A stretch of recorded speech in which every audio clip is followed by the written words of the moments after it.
Poultry red mite infestations can be devastating for farmers.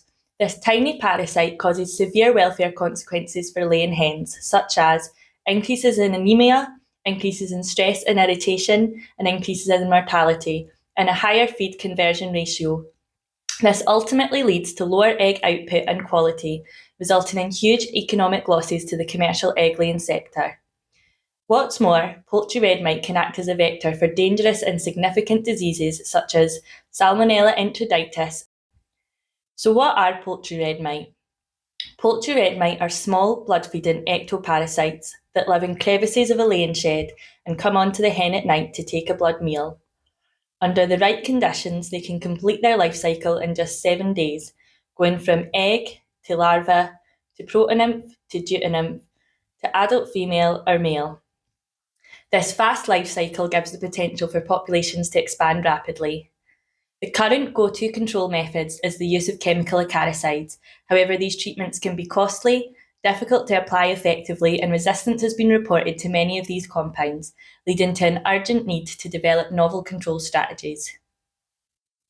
This is where I come in. My name is Naomi Defty, and my PhD project aims to develop RNA interference, or RNAi, as a tool for parasite control in the poultry red mite. You can think of DNA like a cookbook containing ingredients or genes for everything an organism needs to survive. With RNAi, you can wipe out an ingredient, revealing how important it was for that recipe. By selectively silencing genes of interest, I can determine how important they are for poultry red mite survival, highlighting potential targets for control strategies.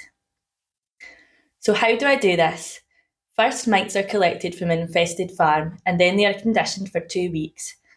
Then they're ready to be counted out into our specialised in vitro feeding devices.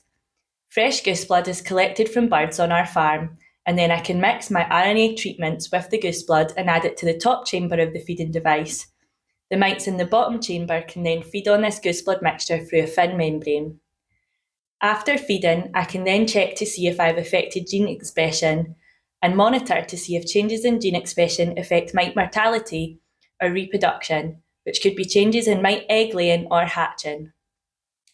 Thank you for listening to my presentation. I've hopefully convinced you that this cutting-edge approach to understanding poultry red mite biology can potentially inform the development of new drug or vaccine treatments, ultimately leading to happier hens and bigger profits for egg farmers.